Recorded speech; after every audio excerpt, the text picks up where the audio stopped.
the older I get, the more I think you have an obligation to make as much money as you possibly can if you want to really live a fulfilling life in the society that we live on this planet, because that's just how the society works. Life is a whole lot better when you got it. I'd rather be sad with money than sad without it. Don't be afraid of the zeros. It takes no more work to flip a $100,000 house than it does $1 million house. I have $1 in my hand. Give me 50 cents and I'll give you the dollar. So that's how you kind of look at a deal, is that I have 50 cents that's worth $1 to somebody. And if you have that, then you want to get control of as many of those as possible. And if it was $1 million and you have 500,000 for it, it'll be like, no, but I'm going to go find it because that's a quick $500,000 I could make right now. That was a huge paradigm shift that has me no longer afraid of the zeros. Hey, everybody, how's it going? This is Seth Williams, and you're listening to the REtipster podcast. This is episode 178, and today I'm talking with my friend Matt Theriault. So Matt is somebody I've followed for a long time, since before I got into the blogging and YouTubing world myself. And I remember back when YouTube was still a relatively new thing, and I would look for real estate investing videos on YouTube, and I would always see Matt's videos. And I appreciated them because they were really well thought through. They made me think critically about real estate investing as a profession and how to deal with problems and think outside the box. And these things weren't surface level. They were pretty deep. And as a fairly deep guy myself, I appreciated his approach and his teaching style. So today I get to talk with Matt about his story and where his real estate investing and content creation journey has taken him, and where he's trying to steer his ship in this ever-changing business environment we're all finding ourselves in. So, Matt, welcome to the show. How you doing? Thanks, Seth. I appreciate it. I had no idea that the history went back that far, but it's good to know. Yeah, man. I'm sure you've had an impact on a lot of people through epic real estate and just, I don't know how many millions of views you probably have on your videos, but you've been doing this for longer than most, right? Yeah. As far as I know, I think I'm the longest running real estate investing podcast that's still going. Wow. So we started in 2009. I think the only person that was there before me, and he had like 10 different podcasts, was Jason Hartman. Okay. But a little bit more like higher level type. But as far as the how-to and the nitty-gritty and strategy and technique and tactics and stuff like that, I think, the longest one. Yeah. So I don't think I've ever even heard the actual origin story of how you got into real estate and what your journey looked like, and even like the how and the why behind why you started epic real estate investing. Can you just like give me the backstory on how that all started? Yeah. And thanks for asking. It's been a long time since I've been asked. When I got out of the Marine Corps, I spent the next 14, 15 years of my life in the music business. Oh, really? And did really well for myself. What did you do in the music business? And I had a small hip hop label, but we had major label distribution. It just happened. I was really blessed and fortunate that people liked what I did and they're willing to pay money for it. It's very different than how real estate started, because there were no goals. There was no discipline. There was just waking up and doing what I loved. And it's just really fortunate. And then when the digital download came along and just kind of killed the music store, then when you make all your money selling CDs and records, it made it kind of tough. And I would say in about 6 quick months, and had no idea what was happening. In hindsight, it's crystal clear. But at the time, had no idea. And went out of business in like 6 very fast months, like on the emergence of Napster. The whole underground music scene, whether it was underground hip hop or underground rock or underground dance, like they embraced that digital download, the technology, far before mainstream population even knew what it was. So if you fell into one of those genres, then you got wiped out before anyone else even knew what a download was. Mm-hmm. Are there any like well-known artists that you signed that I could search and find, or? Right. Signed, not really. Michael Myers was my only artist, but kind of what we did, it was claim to fame, was 2 things. We made records specifically for disc jockeys, like the battle hip hop DJ. So we made those instrumental records with all little scratchy sounds and stuff like that on it. So we did that. And then one thing, as far as I know, I'm the first one that did this, but at the time, dance music compilations were really big, but then they would like center on a DJ who was like the actual artist or the star of the thing. And then they would mix their music. And so they were mixed, like legal mixed tapes, if you remember what a mixtape was. I don't know how old you are, Seth. Yeah. But I used to sell those in high school. Okay. Nice. Did you ever have a cassette player? Are you that old? Oh, yeah. Yeah, for sure. Yeah, okay. I've kind of lost track of like where that technology started and stopped. All my childhood, it was tapes. So. Very good. And so I just took that same idea from the dance music industry and went over to hip hop. And so I had the Beat Junkies, their compilation on my label. And they're still going as far as I know today. And they all went off to do other things. And then they all came back together and they all kind of operate individually and as a group. And then on our compilations, I was able to work with, Jurassic 5 and Eminem and Most Def. And so all the kind of not necessarily your mainstream. I guess Eminem is mainstream now, but he wasn't at the time. No one knew who he was. But so I got to work with a lot of artists, but never really had anybody signed to me except the one Michael Myers and another guy named Akbar. But anyway. Wow, nice. Once we decided that, hey, entertainment, I don't know how I'm going to make my way in entertainment because I didn't necessarily have the talent myself. I was a little bit more of the executive type and, I produced a lot. But it turned into all of a sudden, only the people with the deepest of pockets were going to stick around. And so I just had to find and do something else. And I went and bagged groceries. I was 34 years old and was bagging groceries because I didn't know how to do anything else. I didn't have any certifications or degrees or anything. I didn't know what to do, but I had to eat. Was that like a low point for you? Like, did you get depressed or anything? I mean, that's a huge fall, right? For sure. I mean, when you're in your hometown and you're bagging groceries at the local grocery store and then your high school girlfriend comes through the line, you're like, paper or plastic, ma'am. You know what I mean? It wasn't ouch, man. That one hurt that day for sure. But yeah, 34 years old and taking my lunch breaks with 16-year-olds that was very humbling for sure. And so did a lot of complaining, I was blaming everybody and everything for my situation. Life was unfair and poor me for about 6 months and finally realized, wow, if I don't do something, this might be my future and I don't want that. Yeah. And I became kind of close with the grocery store manager who was also 34 years old. Coincidentally, he was managing the place and I was pushing the shopping carts. He was only 2 years away. This was the big eye opener. And this is like kind of really like the launching ground and the foundation of everything I'm about today. And he'd been there for 18 years. He started there bagging groceries just like me, but he started when he was 16. He was 2 years away from being there 20 years, and he was going to be able to withdraw, I think, 70% of his pension for indefinitely. I mean, he stayed there for 30, he could get all 100%, but he was going to go ahead and take that then. But he pulled me aside and he showed me, and he used to have a photo album. Do you know what photo albums are? Oh, yeah. Okay. All right. It's funny. I have assistants and interns. They have no idea what I'm talking about sometimes. Really? And that makes me feel really old. Yeah, I must be kind of out of touch with the young ones too. I told one that I was the other day. I was like, yeah, I used to sell compact discs. And she was like, what's that? I said, like a CD. She goes, oh, I didn't know that's what that stood for. And so... I had a moment like this last year. I was talking to somebody, I think he was like 23 or something, and just, I don't know how this came up, but we mentioned Ricky Martin. Like, you remember back in high school when Ricky Martin was a big deal? This kid's like, who's Ricky Martin? What are you talking about? Who's Ricky Martin? I was like, are you serious? No way. But I guess it kind of made sense. I mean, he hasn't been a big deal for a long time. For a very long time. That's right.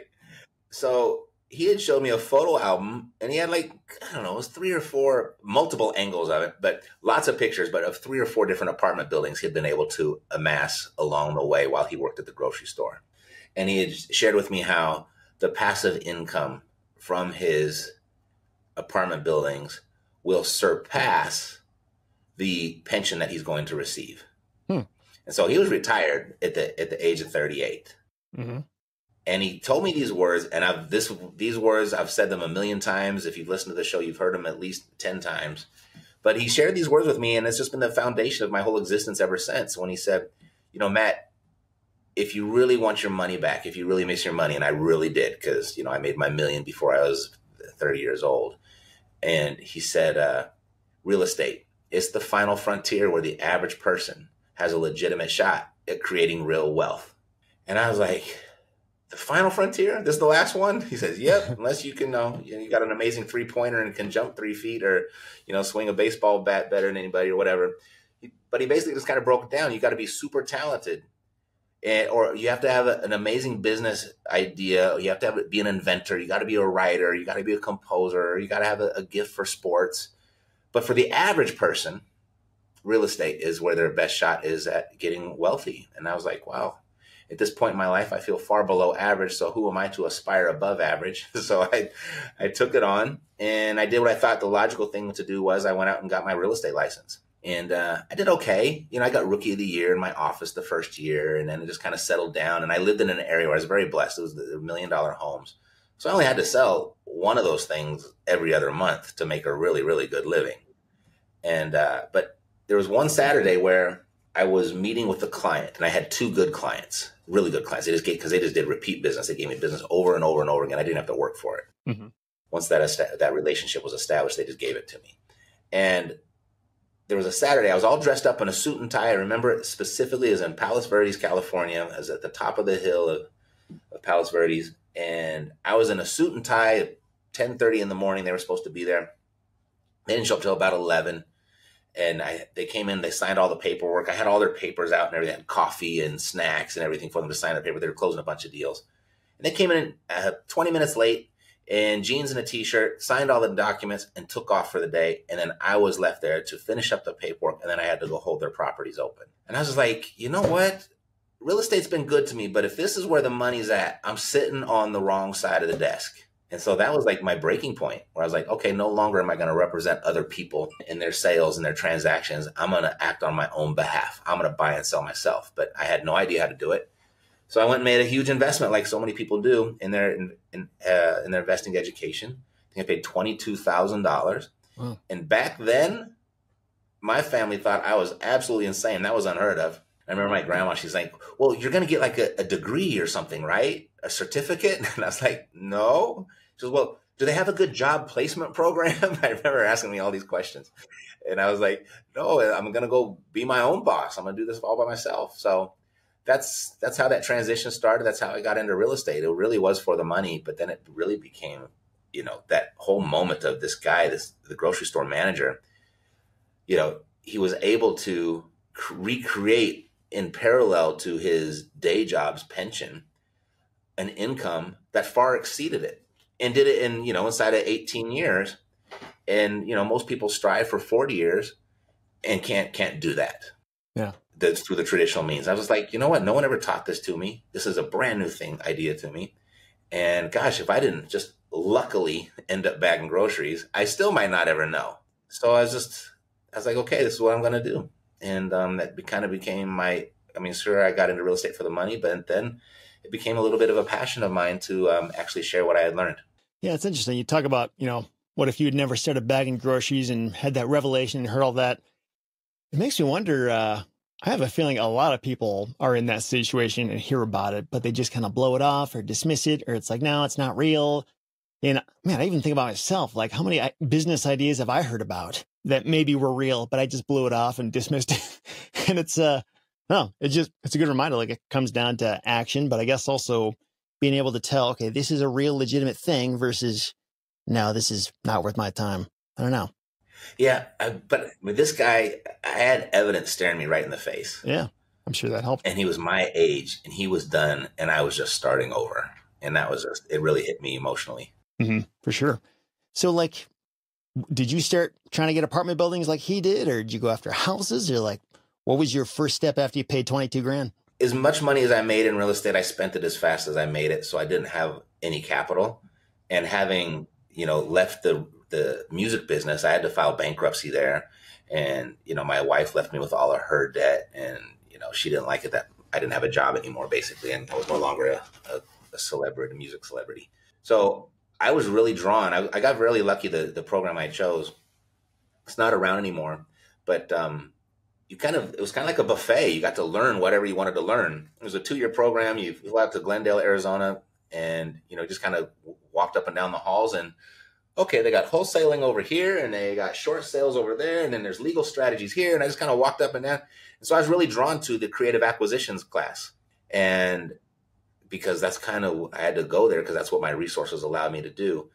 And I just really embraced that and got really good at it, and went into single family houses and buying stuff subject to and seller financing, and built a portfolio, got it to over 350 units at one time. And I was completely unlendable from a bank standard the whole time. And that's what I was able to build just with that. And then when I started getting money, I was like, well, why would I go to a bank? I don't need their money. I know how to do this myself. So it was really a kind of a blessing to be able to start with really no money at all. Wow. So So you bought a lot of these properties, or maybe all of them, with owner financing, where the person sold it to you on installments? It was either owner financing, it was subject to, or it's private money, or it's a combination of the three. So those are like my three main tools. Okay, gotcha. Like a hard money lender, or you had a rich uncle who would partner with you or something? Or? Friends and family. Yep. Cool. And just people that I would meet. I mean, I've met a lot of people at my REIA clubs that, what's funny about REIA clubs is that when you're going in there as a newbie, you're like kind of in awe. I haven't been to one in a while, but there were like 100 people every time I went. And I just look at all these people like, oh my God, these people are all real estate experts. Look at all this stuff that they're doing and blah, blah, blah. And then once you do one deal and you tell somebody about it, all of a sudden the crowd starts to gather, and all of a sudden you find yourself holding court, explaining how you did this one deal. And then you realize nobody in there knows what they're doing. Right. Yeah.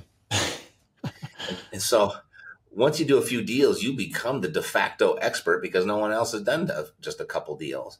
And what that does is it attracts a lot of money. It attracts buyers, it attracts sellers, it attracts partners, it attracts investors. And, a lot of those people have money and they want to put it to work, but they don't know how. So they cling onto the people that are actually doing it. So that was a big launching ground too, as far as the private money goes. Wow. So just out of curiosity, the owner financing piece, what percentage of your deals would you say you got that way versus subject to or private money? They almost all started with seller financing. So I would say probably 75% of them were all seller financing. Okay. What was like a typical, structure? How would you explain it to them or get people to go along with that versus just wanting cash? Like, what was their motivation for saying, yeah, I'll do that?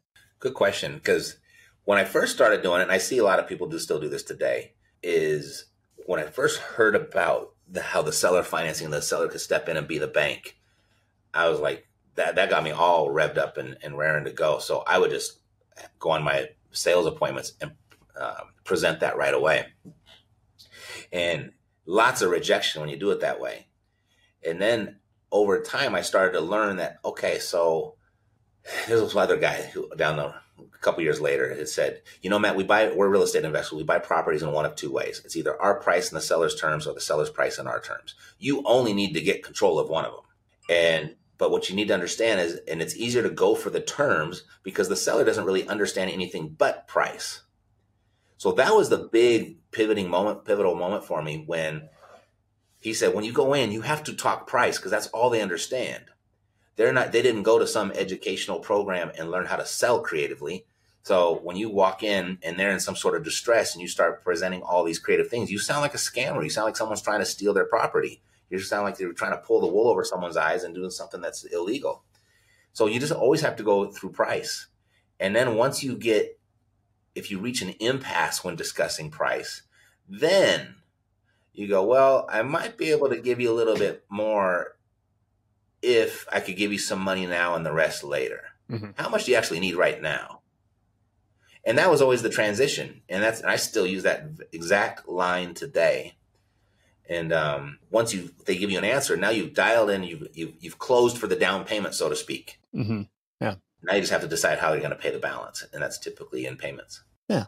So is there some kind of once you get to that point where you broach the subject of payments, that kind of thing, is there like a standard set of terms that you default to, like 5 years, this % interest, this down payment, or is it like there is no standard? You just figure out what do they want and tailor it to that.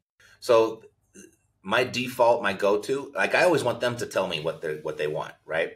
But if you ask them what they want, they don't have an answer. So you have to kind of feed it to them and help them figure it out. Mm-hmm. But it'll always be, once they give me the down payment, I'll say, okay, well, most people, everyone else that I work with, they allow me to pay the balance in 300 equal monthly payments. Are you okay with that? And they almost never are, right? Oh no, that's too long. It's 27 years. I'll be dead by then. I've heard that a million times. And I was like, okay, well, how many payments would be acceptable? And now I can go from there. But I planted the anchor with 300, which I think it's 27 something years. And I also didn't, if I say 300 equal monthly payments, I'm also starting at zero interest too. Do you say that, or is that just kind of the underlying assumption? Okay. Just 300 equal monthly payments until the balance is paid off. Mm-hmm. So I didn't introduce interest at all. And as far as the down payment, is that just whatever they say they need now, or do you have a standard down payment that you try to shoot for? as little as possible always, right? You always want as long time as possible and as little down money as possible. And if they said they needed half, then it's like, okay, well, what are the payments going to be? And what is that ROI going to calculate to? And now that gives me a number of how much I can go pay a private money person for. Do you know what I mean? So that's how I do it. If they wanted a big giant chunk of money down, then my payments are going to be really small and drawn out. Mm-hmm. Sure. And it's like, well, that's too small too. Okay, well, I'd be happy to raise them up for you, but what can you do for me on the down payment? And so it would just be like this little seesaw balancing act until we met someplace where it was a good deal for both of us. Of all of these people that you've talked to with seller financing, I mean, obviously it sounds like it's worked out plenty of times, but like what percentage of the time is it just like, no, we're not doing seller financing versus, yeah, we'll consider that? I wish I was tracking, and I really don't pay it. I've gotten to the point where I just don't pay attention to the no's. I'm just looking for the yeses. Most people don't like the payments idea. I just don't have a number. I can't. Yeah. I mean, it's obviously just buying properties at a discount or period is going to be is a low number, right? I mean, 1 out of 10, you are knocking it out of the park. The reason I asked that, like percentage of people to say yes to that, is because I've heard people say that when they're trying to go down this seller financing path, it's usually like 20 to 25% of people will say yes, and the rest are just no. But that probably has a lot to do with other factors too, like how well they're explaining it and, you know, how flexible they're willing to be on the terms and all this stuff. So I was just curious if you had any wild guess about it. I would imagine my conversion rate is better than most just because I break it down. Like I don't say, well, how about you carry back the financing for me? Or why don't you do a seller carryback? Or why don't I take over your payment subject to? But I'll just say, how much money do you need right now? Great, then I'll give you the rest later. Is that okay? So I remove all the jargon from it, so it is easy to understand. So I think my conversion rate's probably better than most. Yeah, no, that's actually huge. Being able to speak it in ways that are easy for an 8th grader to understand. There's a lot of people that can't do that. I feel like the smarter you get, the harder it is for people to be relatable like that. I was just talking to somebody yesterday who was going on and on about all this stuff. I didn't even understand what he was talking about. And it really hurt our communication. Like I felt very disconnected from what he was trying to explain to me. So yeah, it's a good point. It's so true. I mean, and I've gone through where I didn't know anything and I was successful. And then I started to know a little bit of something and started to feel like I might have been a little too big for my britches and would get in my own way. And then I had to just dumb myself down again. And, when I have clients come through now with our program, they're all nervous and scared. And I said, good, don't let that go. Hold on to that for as long as you possibly can, because it's when you're the least threatening and it's when you're the most dangerous. And so I've learned to actually play that role now. Interesting. Huh. So of those 3, seller financing, subject to, and private money, is your preference to go with seller financing? Like if you could always have your pick, is that what you would go with? Always. Yeah. Always. As long as it cash flows and it produces an ROI, I'd rather do that every single time. I mean, I wish I would have got a few more loans when the rates were down at 2.5%, 3%. I wouldn't mind some more of those. But yeah, the seller financing is always the way to go for me. Yeah. So did you always stick to like residential units, or did you ever do anything else, or how did that go? I dabbled in 3 different apartment buildings in Memphis, and I screwed all 3 of those up. What went wrong? I got them really, really cheap. They needed a lot of rehab, and managing a big rehab from Los Angeles and going halfway across the country to Memphis, I just couldn't keep my eye on the prize. You know what I mean? So I delegated too much. Didn't even delegate. I abdicated. I said, here's the money, go fix it. And then just trusted that it would get done, and it didn't. And so I would never do that again. But I did it 3 times, like all within the same year. And I said, okay, let's stop doing that. Of those houses that you bought with seller financing or subject to or private money, were these ever requiring like full rehabs where you had to like get general contractor and fix the whole thing up because it was a piece of junk? Or were they just kind of ready to go where they didn't take a lot of work? Both, but mostly needed rehab. Okay. Most of the time. If it needed too much rehab, it turned into a wholesale flip for me. So my intent was always to hold the property until I decided that I didn't want to. And usually that was one of the deciding factors is if it needed too much rehab. And one more question about that seller financing piece.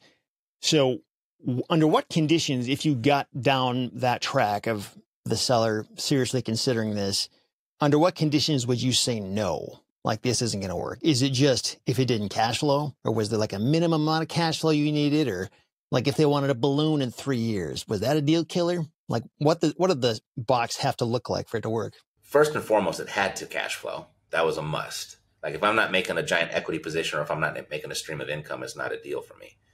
So that's the first thing. Second thing, if I'm going to hold on to it, then I have to have property management in the area that can get the property to perform. That's going to be more vital to your success than anything else, in my opinion, is having good property management that can screen tenants and can collect money and keep the maintenance down low and all that. So that was always, those two things were, those were the deal breakers. Now, when it goes from there, it's a give and take on what the equity position is and what the cash flow position is. Here's a good example. I mean, I'm always looking for the cash flow, right? But when I moved here to Vegas, I got a couple properties here that don't really cash flow at all, but they are the nicest properties in my portfolio. And from what I've learned over the years in managing property managers that are managing my properties, is that sometimes the nicer houses with the lower ROI are a better experience than, and when you go into a lower income area that have amazing ROI. Yeah. When at the end of the day, what actually performs in real life is typically the nicer properties. So I made that shift about 4 or 5 years ago and started really just focusing on much nicer properties and okay, like I don't need the cash flow to live. So cash flow hasn't been that much of a focus, although it's important. I don't want to carry a bunch of negative stuff. But that's just kind of an example of there's so many variables and there's kind of a wide spectrum, and it kind of depends on what does the deal present. And then second thing is, what do you actually need at that time? Do I need cash to replenish my marketing budget or make payroll, or am I cool there and I can just keep adding to my portfolio and adding cash flow?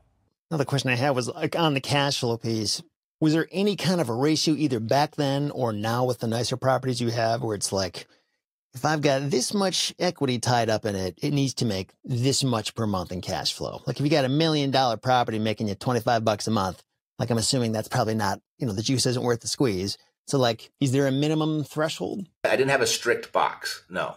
But kind of what I would go for, if I could get somewhere between a 10 and 15% cash on cash return, then I knew I could borrow the down payment and pay somewhere between 6 and 8 and create an infinite return. So that was kind of like my minimum thing, even though it wasn't written down anywhere. That in my mindset, I was like, gosh, if I can get between 10 and 15% cash on cash, then I know I can pay somewhere between 6 and 8% for the private money, in which my private money pool would be more than happy with that, because I'm only needing 10 grand here and 50 grand there for those down payments. Yeah. Man, it sounds like you're clearly not afraid of hard work. I'm trying to think of like, why do you think you were able to do so well and continue to do so well and all the different things? I mean, you've succeeded in multiple domains, the music business, real estate, education. Like, why is that? Why doesn't everybody succeed like this, like you do? Is it because you're not afraid to get on the phone and just talk to people and wheel and deal and negotiate, whereas other people might be scared or timid or shy, or I don't know. What do you think your unfair advantage is? I think I'm very clear. I don't want to struggle, right? I don't want to just get by. I don't want to be mediocre. So that's inside of me. So I want more than average first. And I think second is, if I don't go get it, who else will? I think those are probably the two things. Like, no one's going to do it for me. Yeah. And apparently today that does make me a little bit of an anomaly. It seems like you pay attention to social media and you start reading the comments underneath. It's just like, wow. One of the big comments or things that I see all the time and hear all the time is when I talk about rental property and people say, yeah, but then you got to deal with tenants and da-da-da-da. I was like, okay, so here's the trade-off. I can spend 4 hours a month managing my property managers and deal with a bad tenant every once in a while, or I can report to a boss for the next 40 years. You're telling me that sounds better? Because I feel that mindset a lot out there. Like, that's the trade-off. Like, you're going to say, no, real estate sucks. You're a loser and you're a con man and blah, blah, blah. And you're an idiot and you're irresponsible. And how dare you teach this to people, because everyone's going to lose. I'm just like, wow, that's really what people's mindset is. when it comes to income property. They think they're going to mess up with every single tenant's going to be terrible for them. And then they think, oh, there's the other one. If the water heater goes out, there goes your whole years of cash flow. Like I hear that all the time. And that's a reason not to do it. And I was like, yeah, but I got the appreciation. I got the depreciation, and the tenant is still buying the property for me. And then whatever improvements go on, I just adjust my cost basis, and it's beautiful. Like there's no other investment class that allows you to do all this stuff. And people hear just one thing and they're like, oh no. And they walk away with the wrong lesson. And that's a shame. Yeah, that is a shame. Well, I'm actually curious. So when you rewind the clock from when you're 34 and you're bagging groceries to then you make this decision, you get your education, you start going down the real estate track as an investor, not just an agent. So like, how long did it take you from the day you started doing that to the point where you had more than enough properties to give you the cash flow to give you a much better life? Okay, that's kind of a open-ended question, but that's fine. Just under 4 years, about 3.5 years. Okay. So I guess you were working as an agent as you were buying these properties and building up that cash flow? No, those two things did not run parallel for more than 6 months. So I was exclusively an agent, did not own anything. And then I made the transition. I started owning and I stopped being an agent altogether. Okay. So during that runway up to that 4-year period, were you like still bagging groceries to live off that? Or how were you like supporting yourself? Kind of what I said. I did the marketing. I did almost all networking though. I mean, it was almost all face to face. And I mean, I didn't even know people would respond to postcards back then. I thought that was ridiculous. Who would send that trash? God, if I only knew then what I know now, I would have sent twice. I would have gone overboard on postcards back then. I had no idea they were working so well. But, my intent was always to hold the property, but I ended up flipping a lot. Oh, I see. I don't know. Did you know Matt Owens over at Owens Capital Group? I don't think I do. He's in Redondo Beach, and he had a big turnkey operation before I even knew what turnkey was. And I would go out to all the REIA groups. I would go to the Chamber of Commerce and all the little networking parties. And I would sell his properties for him. So I got by doing that.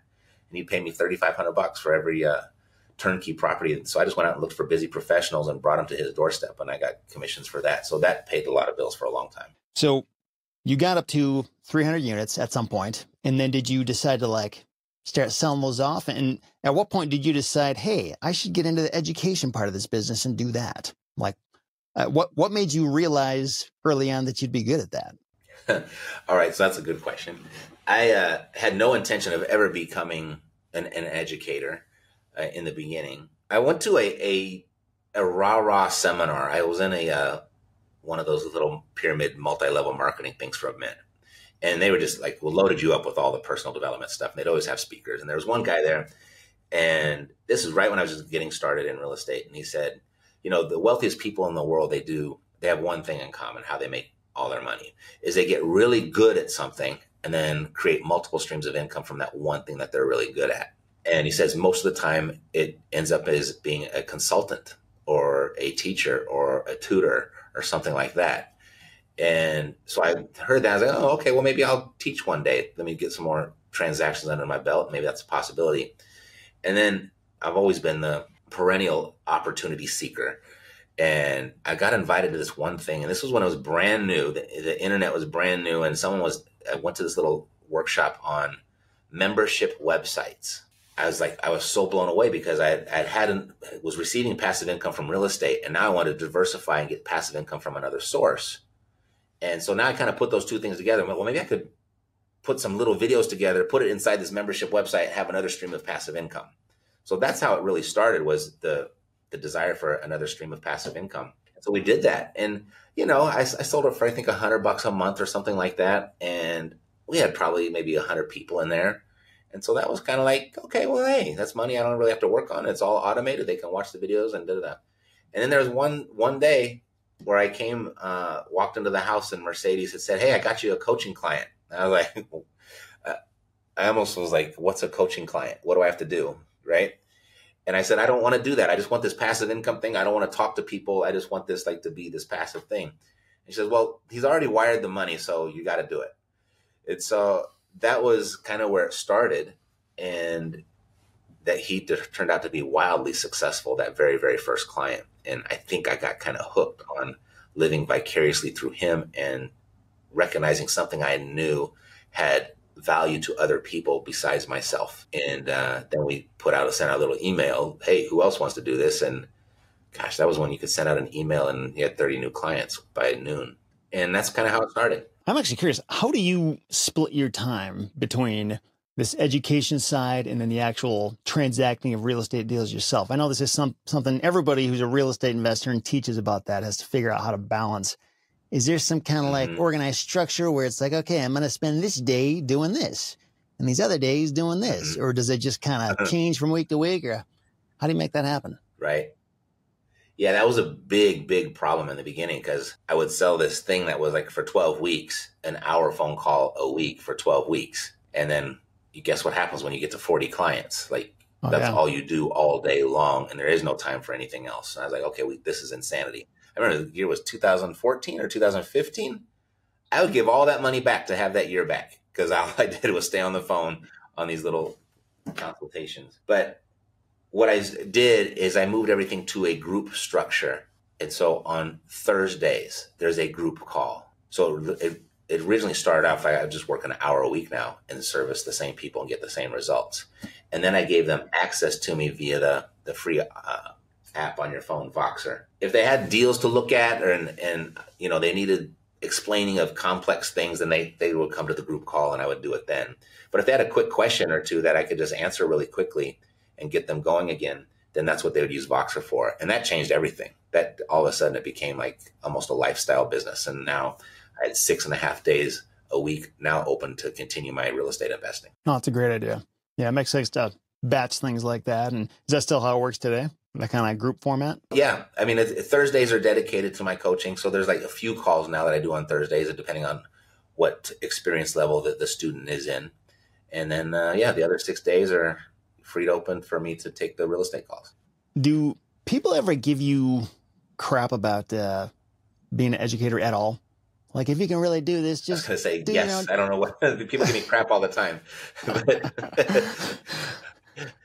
I mean, is that like a thing that you ever encounter? The new word I keep hearing is grifter. Go ahead. I mean, is that a thing you ever encounter where people like almost looked at you with a skeptical eye, like, okay, how are you trying to scam me or something? Or you're not real because you're teaching stuff instead of doing it, or I don't know. Is that you ever deal with that, or not really? Yeah, it comes up, particularly in the comments, right? I do remember the day where someone said, "Just another stinking guru," and I was like, "Guru? Is that what I am?" Like all of a sudden, it was like the first time anyone ever called me a guru. And I was like, oh, wow, that's weird. I didn't know I was a guru. I thought I was just kind of, helping people and being a facilitator of this online education and didn't realize I was a guru. But you get that. But weirdly, I've had people come through here and after we've had some time together say, Matt, I'm glad I came here and I'm glad I chose you. But, I was actually more skeptical that I couldn't find anything negative about you on the internet. I would rather have found something, maybe one or two people that kind of had an issue. And so I've had it both ways, to where, the people, they have negative things to say and there's nothing negative about me that has been said. So who knows? Yeah. But if that's who they are, then they're just not the right fit to work together. Sure. Yeah, I was listening to this interview between Jordan Peterson and Oliver Anthony. You know who he is, Oliver Anthony? Oh, he's the singer guy, the country guy, right? Yeah, he kind of just came out of nowhere. I know they're wrong. Yeah, so he put a video on YouTube and it blew up. And now he's got all these opportunities coming his way. And as Jordan Peterson was interviewing Oliver Anthony, Oliver was saying like, yeah, there's, I don't really want to sell out or I don't want to, just sign this huge record deal. Almost like it was a questionably immoral judgment to do that, to just take a bunch of money and do that. But Jordan Peterson had some kind of interesting thoughts on that. He was saying, a lot of people who criticize others for selling out are people who have never really had the opportunity to sell out. It's because they don't really have the opportunity. So they kind of look down on other people who do. And also, like, if you do take those opportunities to get more exposure and spread your message and get seen by more people, inevitably, you're going to get a lot more feedback, which is going to give you more information on how you can be doing things different and better, as opposed to just working in a silo and just putting your head down, doing your own thing. So there's actually like a lot of upside to getting bigger, so to speak. And I don't know, it's not necessarily this evil move or selfish move to do that, even though there might be obviously self-interest in that. I think there's a lot of good things that can come from, leveraging the internet and getting your message out there. So I thought that was interesting. That's a pretty common viewpoint. I'm not surprised Oliver Anthony had that position. That's a pretty common viewpoint inside the music industry, because it's such an artsy thing that people feel once you do it for money, you lose your edge, you lose the artistic aspect of it. So I had that. I experienced that all the time in the music business. It was tough to work with people that weren't motivated by money. It's like, but you're a brilliant artist. I want you to be on my label. What do I got to do to lure you over here so I can work with you? And I think there was a lot of me that way as well early on. But I think the older you get, you realize how society works, and the way that money serves our society. Mm-hmm. There's nothing that replaces it in the way that it serves us. It puts food in our stomach. It puts the roof over our head, the clothes on our back. It pays the hospital bills. And it allows us to do all of those things for the people that we love. And if you don't have money, you can't do that. So I think the older I get, the more I think you have an obligation to make as much money as you possibly can if you want to really live a fulfilling life in the society that we live on this planet, because that's just how the society works. And you don't need money to be happy, for sure. Like, I never want to debate people on that, because that's kind of silly debate in my opinion. But boy, life is a whole lot better when you got it. I'd rather be sad with money than sad without it. Yeah, no, I hear you. I'm with you. So you were talking earlier about you wish you knew that like postcards worked as well as they did and that kind of thing. Maybe I wonder, like, when you think of all the stuff you learned in all the businesses you've taken part in, is there like a most important lesson you've learned that you wish you knew when you started that you know now? Gosh, there's a few of them, but the one thing that comes to mind right away, and I was just at a Christmas party and they asked, like, if you could go back and tell one of the questions, the table topics that they surrounded around the table was, if you go back and give one piece of advice to your younger self, what would it be? And immediately it came to me was, don't be afraid of the zeros. Meaning, it takes no more work to flip $100,000 house than it does $1 million house. Mm-hmm. Yeah. And in the beginning, being from Los Angeles, and I think the median price in Los Angeles at that time was $350,000, $400,000, something like that. But when I made my first trip to Memphis and saw that houses were 50 grand, I got so excited and my confidence just went through the roof. And that's when I really started to succeed. But it was but looking back, I could have done the exact same thing in Los Angeles with the exact same work, the exact same processes, the exact same steps, the exact same conversations, everything, and made 10 times the money. So I would go back and that would be one thing, one lesson was like, just don't be afraid of the zeros. Just because it has a big thing, a big number attached to it doesn't make it mean it's more difficult or scarier.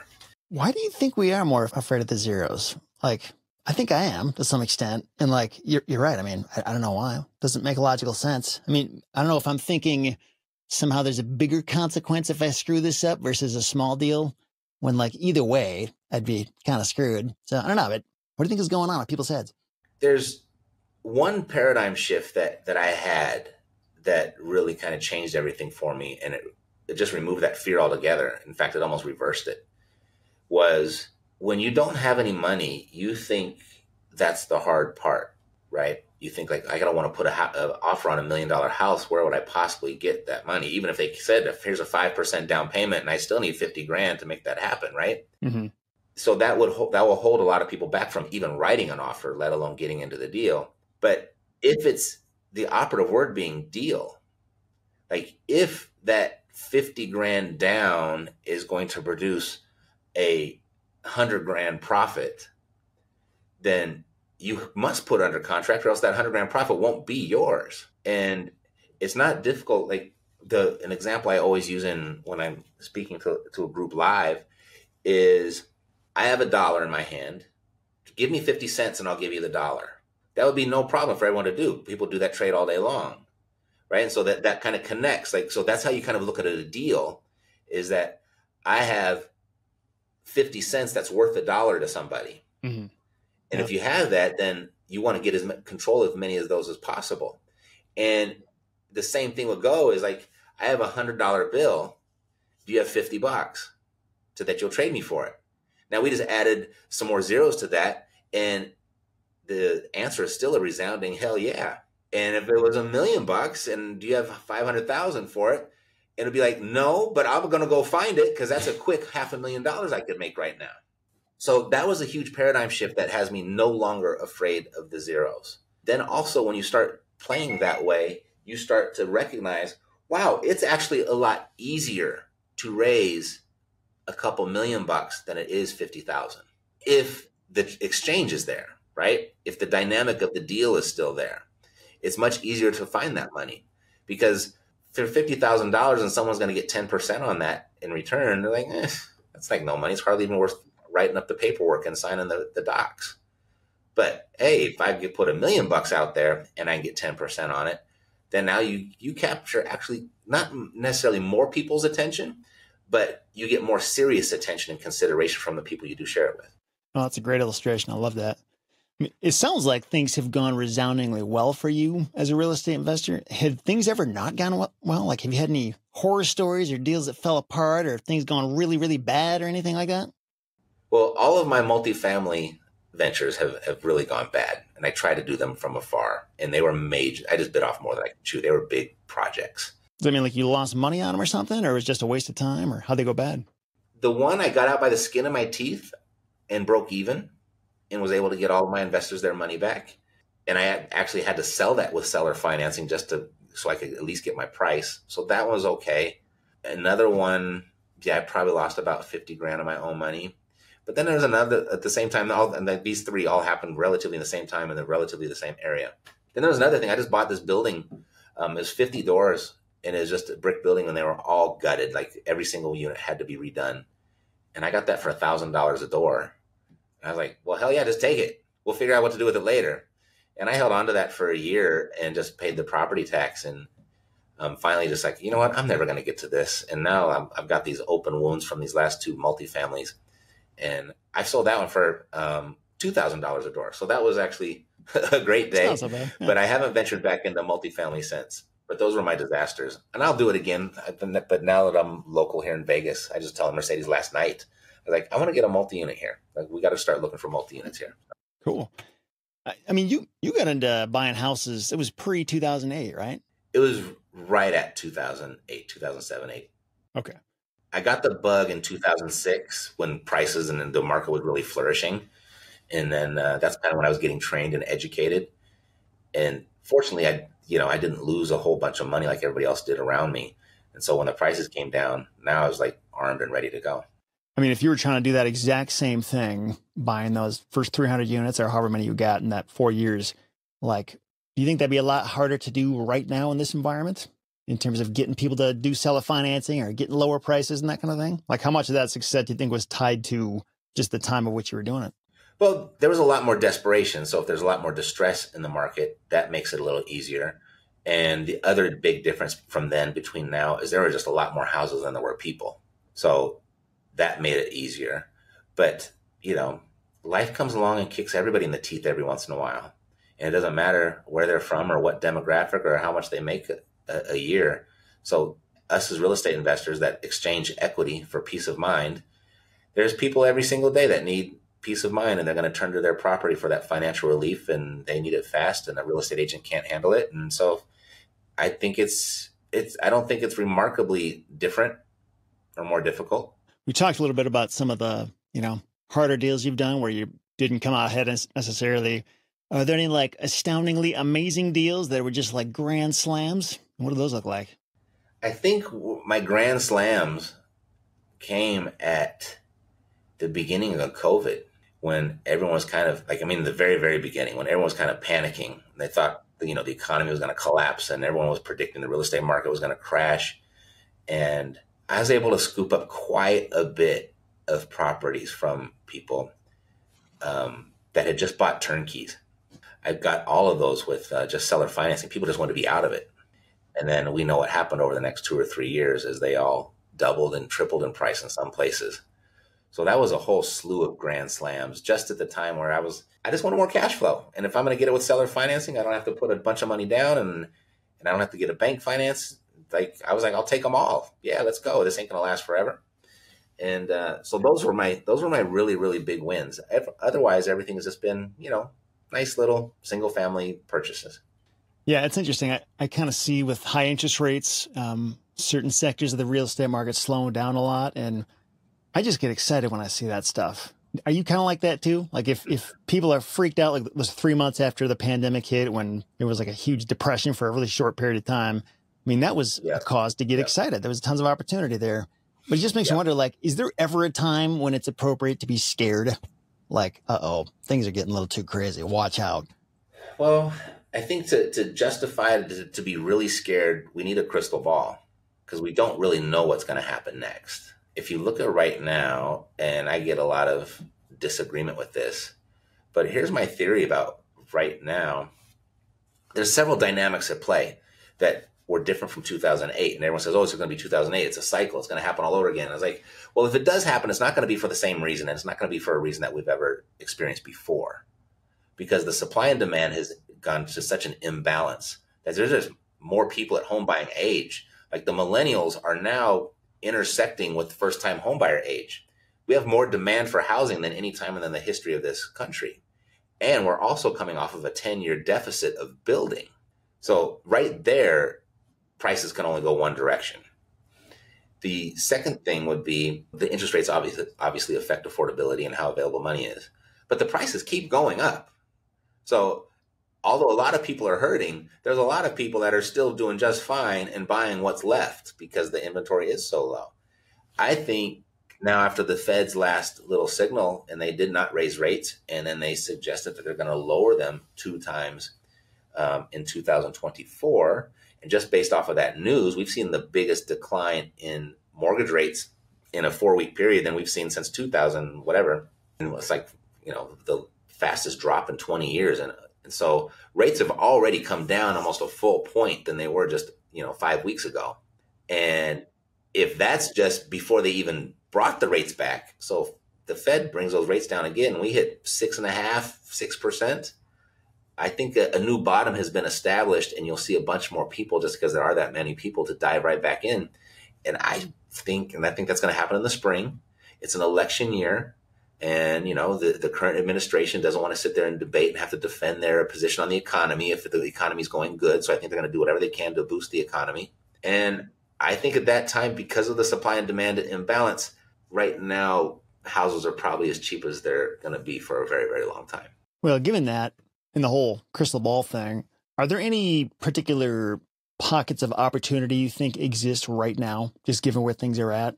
I think the pocket of opportunity exists with single family homes because if you look at BlackRock is on track to own 60% of all single family homes by 2030. Blackstone just raised, I think it's 40 billion, might be 30 billion, whichever, it doesn't really matter. I guess every billion is just another billion. But they just raised that to compete with BlackRock. Weirdly that there one's named BlackRock and one's named Blackstone, but they just did that. And then just 2 weeks ago, there's a giant press release from Jeff Bezos. Just came out of retirement and started a single family fund. Oh, really? I didn't hear about that. So the race is on for single families right now. And I think, as the expression goes, a rising tide lifts all boats. The opportunity is to own or control as many single families as you possibly can right now, because, over the next few years, if all of those are institutionally owned, those that are privately owned are going to be at a premium. So that's kind of where I think the opportunity is right now. Interesting. No, that's, I hadn't even heard about that. I don't really follow the single family home space that much, which is weird being a real estate investing person, but that's just not my area of focus. So it's a good lesson in how to stay ahead of things, depending on whatever your strategy or your niche is. Information is powerful. Just being aware of that stuff and what's going on, that can educate your moves in a lot of ways. Yep. I mean, do you remember the name Lee Iacocca? Oh yeah. Was he with Chrysler or something? Yeah, he's the one who went in and saved Chrysler. And all he did was look at this type of information and look at demographics and look at where the population is aging. And he just based it off the baby boomers. And when he did that, the baby boomers were starting their families. And he's like, okay, so what does this massive portion of our population, what do they need? Well, they need something to transport their families. And he essentially invented the minivan. And so he made that whole decision, and it turned out to be a genius move, and it brought Chrysler back to life just based off of looking at demographics.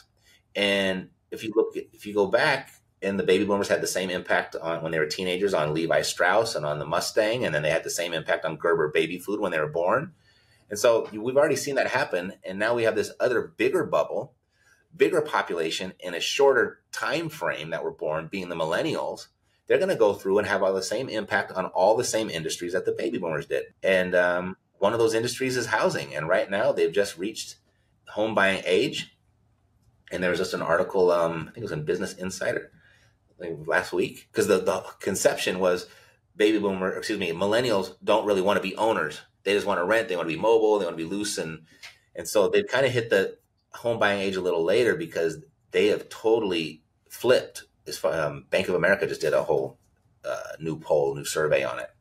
And now it's like 70% of all baby boomers think that's their only chance to ever be wealthy is by, not baby boomers, millennials, I'm sorry. Their only chance of being wealthy is by buying real estate, but they're scared to death that they're not going to be able to. So I think when these rates come down, there's going to be a frenzy for them to try and get theirs. No, that whole thing about Lee Iacocca and just like understanding the general populace and what they may or may not need. Like, how do you do that with confidence? Like, what if you made the minivan and it just didn't work? What if that was just a misunderstanding of what I feel like we all look at him like a genius because it worked out, but like, I don't know, what if you made some other kind of weird car that people didn't buy? It's like, it's almost so obvious in hindsight, you know? Yep. But I mean, it's kind of like when you look at the human's basic needs, if you invest in humans' basic needs, like a human's desire for water and food is not going to go away. So that could be a good investment, right? And the same thing with shelter, unless, just kind of sleeping under the stars actually comes into fashion. But that's never been a thing. We've always had a roof over our head. If you're going to make a prediction, I think that's probably the safest prediction you could make. And if you look at baby boomers now they're having a big impact on healthcare and retirement homes and vacations, and because now they're at an age when that's what they need, and they're having that big impact on that whole industry. And this is going to happen all over again. Have you seen this stuff about how birth rates are plummeting in like most first world countries around the world? Yep.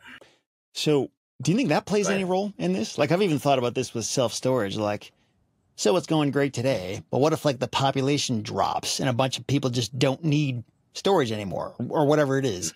I think the U.S. is in a better position because a lot of people want to immigrate here, which can make up for that loss. But I don't know. You think that has anything, or it's worth looking at that in any way for the future? I mean, I'm going to say absolutely yes, right? But there is a caveat that I have for it, is there is enough people that have already been born to support the housing industry for at least the next 10 years, right? For at least that, probably well into the 20 years. And that's if we didn't add any more people. But the Census Bureau came out with their report showing that we're having 1 million new immigrants a year, as you just mentioned.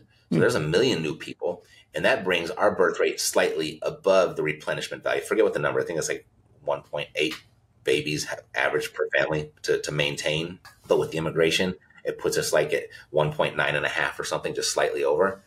So as long as that policy remains in place, then I think real estate in any capacity is probably job security for quite a while.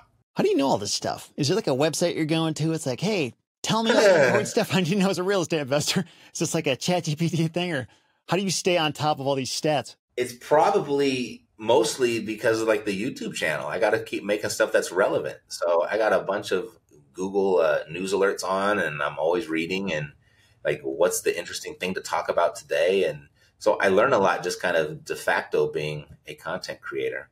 Well, when you and I were talking earlier this week, we were talking a little bit about AI. What role do you think AI is going to play in the lives of real estate investors in the years to come? Like, do you think it's going to cause a cataclysmic shift in anything, or is it just kind of a fun little thing that's going to be around?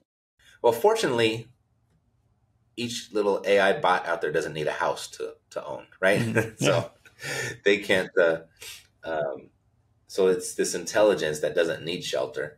Gosh, you know what? I don't even know if I can make a prediction, because that's hard. It looks like all the experts that were creating AI predicted incorrectly.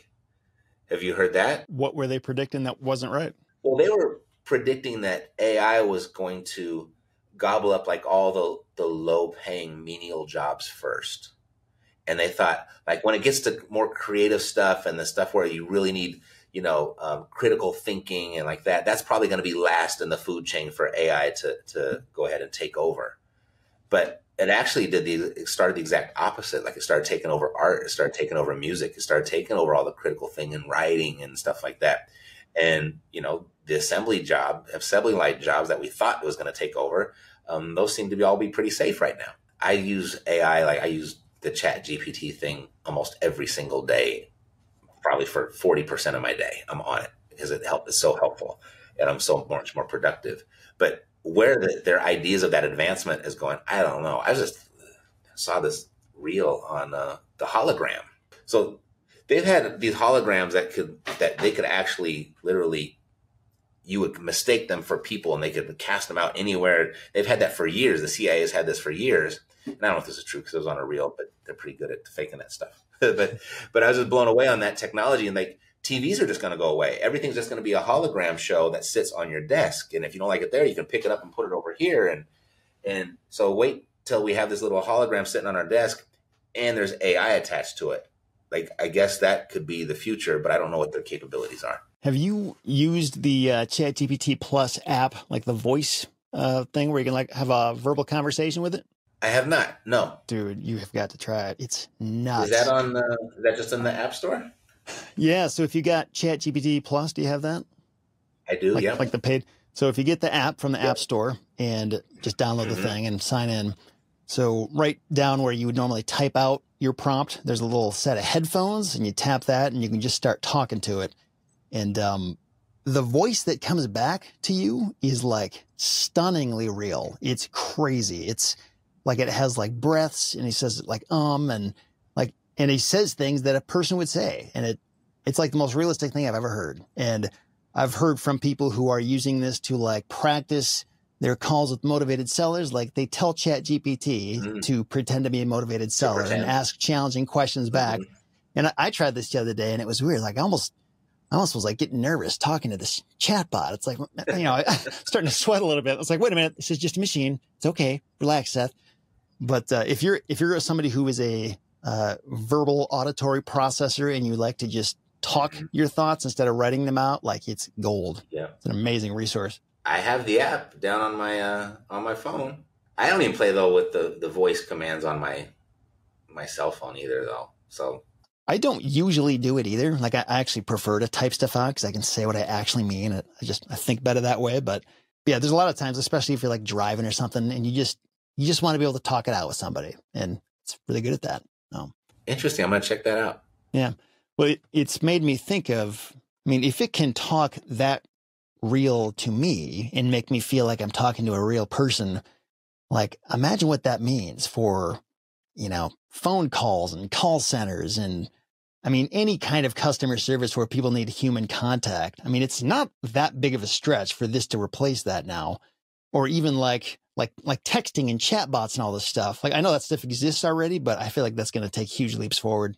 Well, just at the Google conference 4 years ago, there's a YouTube video. I remember that. I saw that. AI calling up and making an appointment for a hairdresser, right? And it had the little breaths, it had a little chuckle, ha, that was a good one, or something like that. Yeah. And so that was 4 years ago. So yeah, I'm sure it's already here. We just don't know which app it exists in at the moment. So is there anything you still want to do in your real estate investing career that you haven't done yet? Like, do you have any big audacious goals where it's like, yeah, I got to do that, but you haven't been there yet? I want more houses. The pandemic wasn't great for my education business. And, when you're a live event business and they shut down live events, it kind of kills the business model. And so I sold a lot of my real estate, a lot of units to keep that whole education platform running. I guess the biggest thing is like me to replenish everything that I sold. And it's focus number one at the moment over the next 3 or 4 months, because I think as soon as the rates go down, the prices are going to go up and it's going to be even more difficult to find. So when you're out like finding new houses to buy these days, I don't know how much you're actually buying houses like right now, but are you using like direct mail or like what's your way to find those deals? I just released a video on exactly how I'm doing this. Oh, cool. So it's on YouTube. It's on the channel. I'll find that and I'll link to it and I'll put it in the show notes. So. Okay, cool. Yeah. First, you have to know, it is direct mail, but it's a very different type of direct mail. And a lot of people don't think direct mail is working. And the reason it's not working is because you have thousands, hundreds of thousands of people sending the same direct mail pieces to the same people. And I've been in the appointments and I've seen stacks of postcards on people's desks, like all the letters and correspondence they've received from investors that are trying to get a deal. And so what's required is first you got to know who you're looking at or looking to. The second thing is now you got to personalize that communication. You have to get noticed and recognized in that person's mailbox above and beyond what everyone else is selling. So rather than sending the same thing everybody's sending, you have to send something that nobody is sending. And so I've gone to a few different direct mail houses that aren't real estate mail houses. And, they send things in bulk that look like, birthday cards and special packages and stuff like this, and other direct mail stuff, but not necessarily real estate related. It costs more, but I don't have to send out as much because it gets recognized, it gets noticed. And then the message within, this is where I've been using ChatGPT to death because I've got this long, lengthy prompt of what's the ideal thing to say. And this is put in a nutshell, but the ideal thing to say to a out-of-state owner of a vacant house that has a tax lien on it, to create a letter or a sequence of correspondence through different mediums, creating a campaign, so to speak, that's speaking directly to that person's issue. Like that was the only letter I sent out this month was to this person. And that's the experience that they get. And so that's working really, really well. And I put the step-by-step process on how to do that. But doing that, and then also the other part where the stats are, and you've probably seen these stats before, the sales stats. But, most sales or deals don't happen until after your fifth contact, right? And then most people will quit after their fourth, which is really remarkable because they're so just like they're 3 feet from gold and most people quit. And so I think with the direct mail, how I generate the interest, that works. But how I actually close the deals is with my follow-up sequence that you have to follow up and you have to leverage as many different types of communication and correspondence as you can for that follow-up. And that's what that whole video entails. But between those two things is it's working that's still working for me. This is the best real estate lead generation strategy for 2024. Is that the one?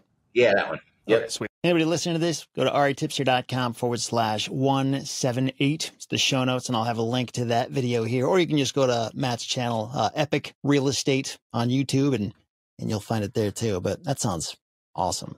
So it makes me wonder if you're able to send out a lot less mail. Let's say I've got a list of, 5,000 people. I've established, okay, I only have to send out 1,000 now because this is going to work a lot better. Do you have some logic you go through to figure out, okay, these are the 20% that are the lowest hanging fruit, and these are going to be the easiest ones to get, so I should go to these ones, not those other 4,000? Or is it just pick a random 1,000 from that 5,000 list and go with that? Good question. So there's kind of two ways I go about it. The first way is I try to stack as many of these distressed factors on top of each other as possible. So as I was just saying, if I'm going to send a letter to an absentee owner of a vacant house that has a tax lien on it, that's like 3 factors of distress. They're an absentee owner, which means they might be a frustrated landlord. They have a vacant house that's not producing income, and they have a tax lien on it, which is a symptom of potential financial distress. So I can do that. And so that'll produce a certain size list. And then if I added one more thing, I was like, and also is showing foreclosure activity. If I add that one more factor, then the list gets dramatically smaller, right? And so by adding those factors, that kind of reduces the size of your mailing list just by doing that. But once you add too many, you're starting to get these small little micro lists of 20 houses here and 15 houses there and 30 houses with that one. So that's one way.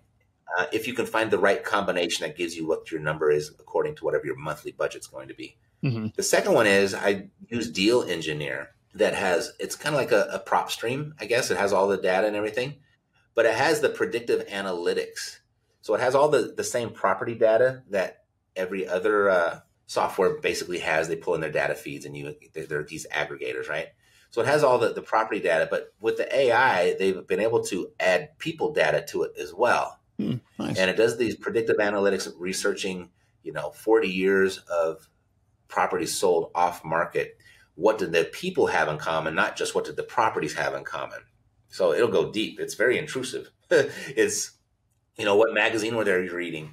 What were their neighbors doing? And who was their neighbor? What was the school system experiencing at the time? What was the crime rate at the time? So it takes all of these different things and I think it has their credit reports and everything. And so it takes all of these information points and it creates a predictive score or a sellability score. And then I use that to sort as well. So I kind of go back and forth and create these different lists.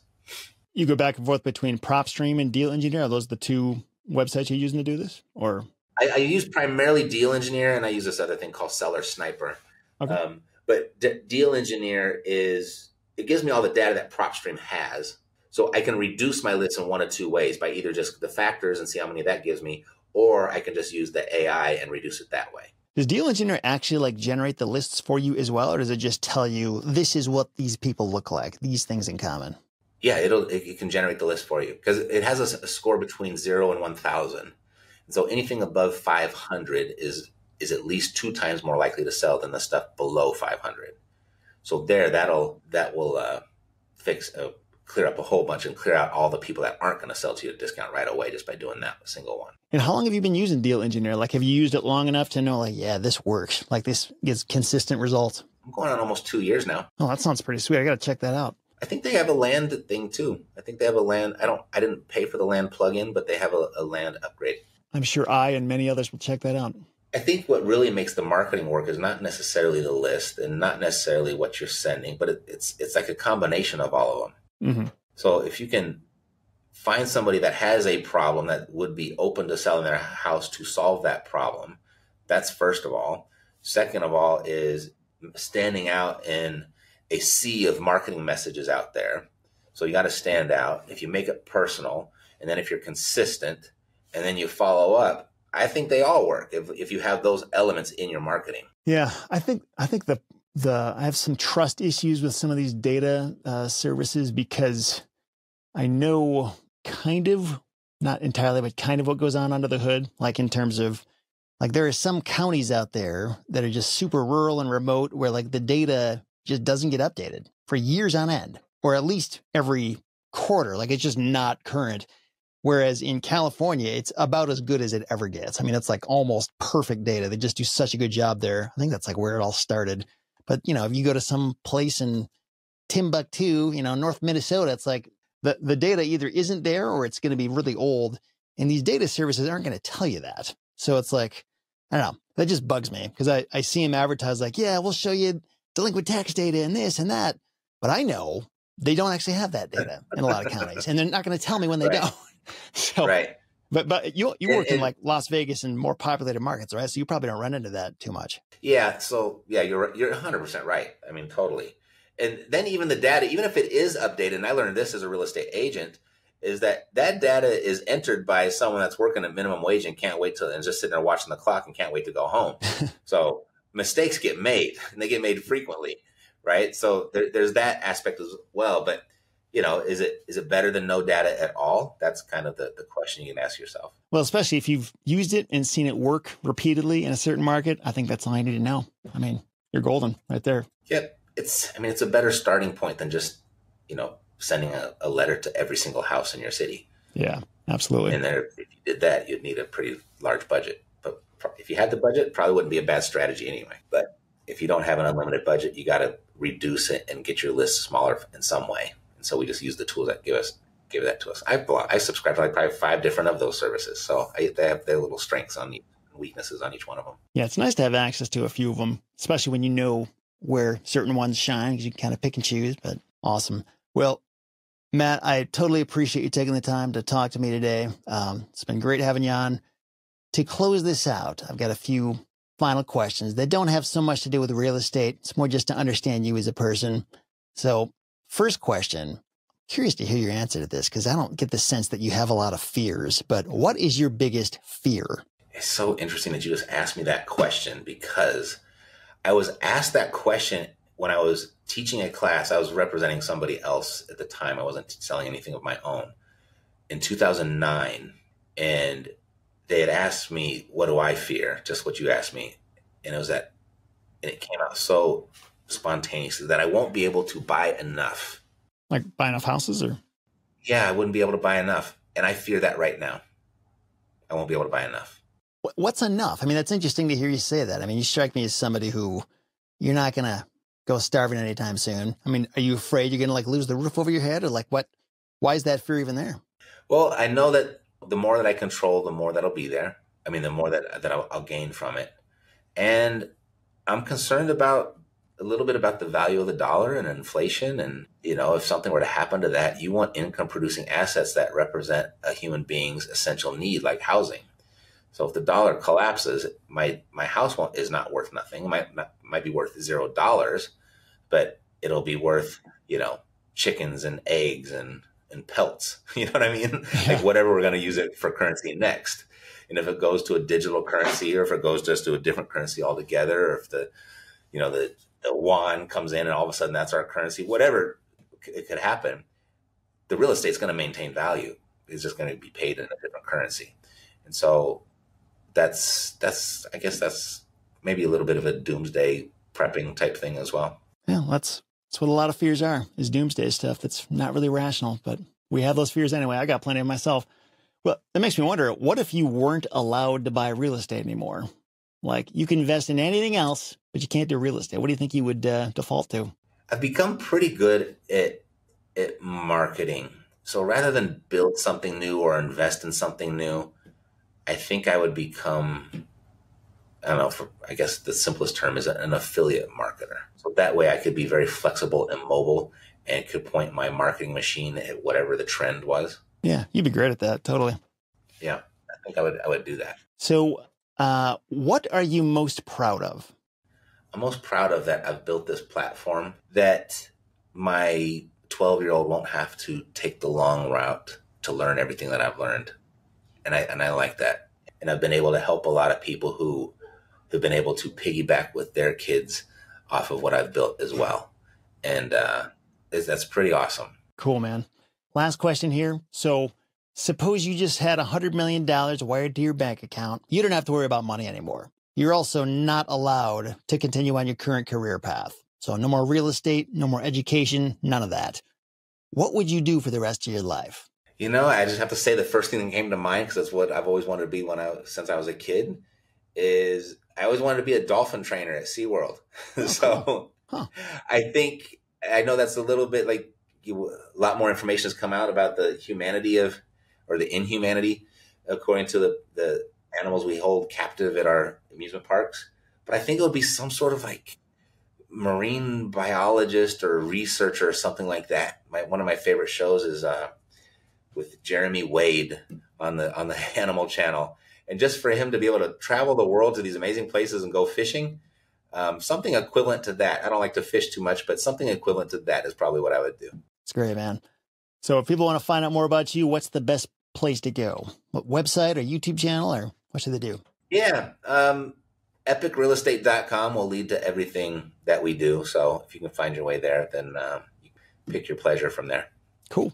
And I'll include links to that and Matt's YouTube channel and podcast in the show notes. Again, REtipster.com/178. Thanks everybody for listening. And if you're still here, go ahead and text the word free, FREE, to the number 33777. You stay up to date on all the stuff going on in REtipster world. Thanks again for listening. Thanks, Matt. I'll talk to you next time. You bet. Thanks, Seth.